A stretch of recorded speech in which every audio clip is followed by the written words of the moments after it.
I know exactly how exciting it can be to get your first RC car or truck. I mean, what you want to do is tear the box open, get all the pieces out of the way, get your batteries in the car or get the engine going and go out and run. Well, tame that excitement a little bit and know that there are a couple steps that you need to take before you get up and running to be successful. And that's what we're going to show you today, is how to go from the box to running as quickly, as easily, and as safely as possible. So we're going to give you some really good tips and tricks as we go along here. Perhaps the biggest tip and trick I can give you before you even take the vehicle out of the box is to look in the box and find this, your owner's manual. There is so much good information in these manuals that a lot of people just take, toss aside. You don't want to do that. That's valuable information in there on not only how to prepare your truck or car to get up and running, but to keep it running. So that's key. Make sure that you read the manual. There's going to be some items you're going to need to complete your car or truck.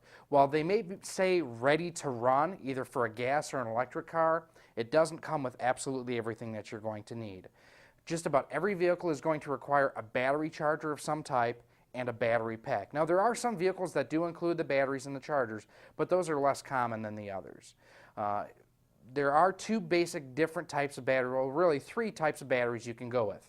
Either a nickel metal hydride pack, a NiCad pack, or what's called a LiPo pack, and they each have different characteristics. Nickel metal hydride and NiCad packs are relatively inexpensive, and they provide decent performance. However, you can only use them a couple times per day before the performance starts to degrade. They don't hold a charge very well over time, and they generally tend to get hot. LiPo batteries, while more expensive, will provide extended run times.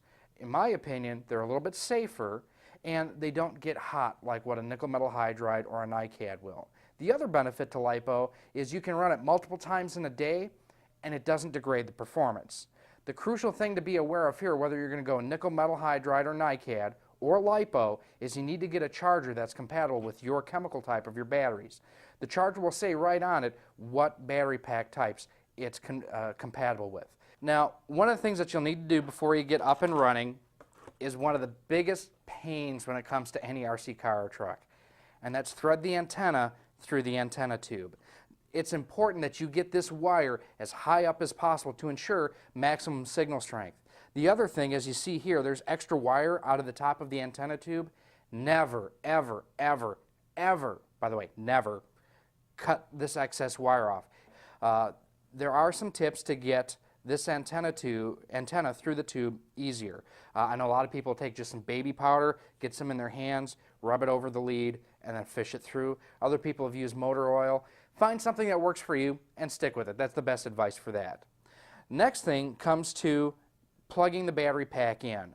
We've actually charged up the battery pack that's in the truck, and what you want to do, just plug the connectors in and you'll hear a snap. Now, these connectors are what are called Tamiya connectors. There's a number of different connectors out there from different companies. This is about the most common one in terms of ready-to-run vehicles.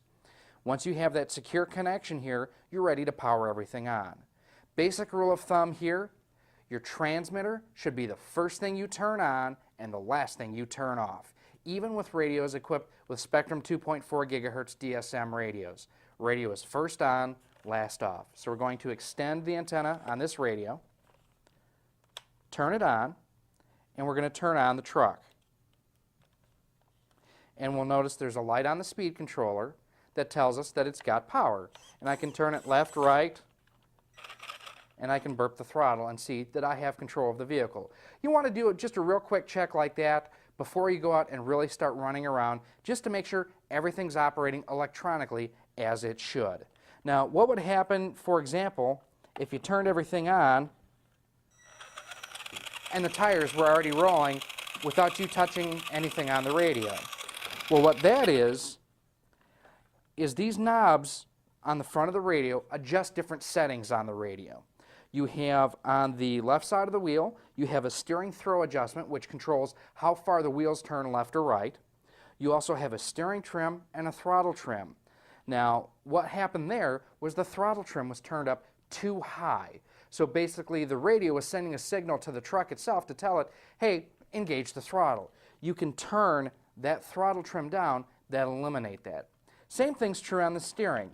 Say you're driving along and the truck is either pulling to the left or to the right.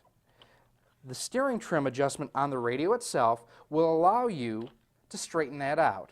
If the truck is pulling to the right, you'll want to adjust your steering trim knob to the left. It'll allow it to pull more to the left. Same thing if it's pulling to the left, give it more right trim, that'll straighten it out. Talking about the steering, one thing that you may notice the first couple times that you drive an RC car or truck is the fact that when you're going away from you with the vehicle, if you turn left, the truck turns left. You turn right, it turns right. Well, when the truck is coming towards you, those characteristics are actually reversed. If you turn the wheels to the left, the truck will actually go to your right. What you need to remember is while your orientation in relation to the vehicle may change depending on which way it's going, the truck's orientation never changes. Think of it when you're driving as you're actually sitting in the vehicle. If you turn the wheels to the left, the wheels are always turning to the left. So it's going to turn to the truck's left or truck's right. It's one of the things that it's going to take you a while to learn, but once you learn, you won't even think about it anymore. Now that we're ready to go out and run, we've got the body back on the vehicle. Never run a car or truck without the body, and there's a couple reasons for this. First of all, it keeps mud and dirt and sand and things like that out of the main part of the chassis. The other thing that the body will do for you is it'll help protect the chassis. You can actually see, we've run this truck before and there's some scuff marks on the roof, on the hood, things like that. If you happen to roll over, tip over, things like that, you'd rather have those scratches and damage happening to a body, which, I mean, bodies are relatively cheap and inexpensive to replace, than having to replace a shock or a shock tower, or even having something happen to a plug or your wiring where it gets dragged on the ground and damaged. So after about 10 to 15 minutes, we're done running our truck for the day. Now what's the first thing I said that you have to do, and the last thing that I said you have to do? Well, the first thing that you have to do is you turn the truck off and disconnect the battery pack. When you unplug your battery connectors, don't pull them apart by the wires. You can actually pull the wires out of the plastic housing that could cause a short circuit and permanently damage your speed controller, your battery, or both. So push down on the tab and pull them apart. Never leave your battery pack plugged into your speed controller on your car or truck. The problem with this is while you may have it switched off, that's really only turning off the signal going from the speed controller to the receiver. It doesn't cut the power draw from the speed controller to the battery. Unplugging the battery pack will ensure that you're not getting any existing current flow coming from the speed controller and basically over-discharging your battery. This is especially crucial with LiPo batteries, that if you over-discharge, you've pretty well ruined them. From here, we'll shut off the radio, and you've got this big old antenna on here. Well, a lot of people will take their hand, put it on the tip, crunch it down. Well, by doing that, you're probably going to bend your antenna. Lower the segments one by one, and now you're ready to store it. Speaking of storage, once you're done running for the day, what you want to do, remove the battery pack from the truck. You never want to leave a battery in a vehicle. Just things can happen, it's really bad. Beyond that, inspect your truck for broken or bent parts. Like you can see here, I've got a left rear axle that's a little bit bent that I need to replace. We've had some fun with this truck, what can I say? Beyond that, just keep an eye, again, make sure everything's working properly. Check for bent and broken parts. Screws will eventually back out. It's normal. These aren't toy cars that, like what you would get from a department store. You'll have to do some work on them from time to time. If you are, after you run one battery pack, if you are looking to run another pack through the truck, give it a couple minutes for that motor to cool off. If you keep running pack after pack after pack through it, you'll overheat and damage the motor. Same thing goes with the battery pack. Give it some time for the internal temperature of the cells to come down. If they get too hot, especially on nickel metal hydride or NiCad packs, they can actually explode. Not trying to worry you there, it's just common sense to keep an eye on as you go on and running. Well, electric cars and trucks are a boatload of fun, and I know that you can't wait to get out and run them. So go out and do so right now. Tell us all about it. If you do have any comments or questions about anything that you've seen here today, or anything RC in general, please feel free to email us at editors@HorizonRC.com. Thanks for watching. We'll see you soon.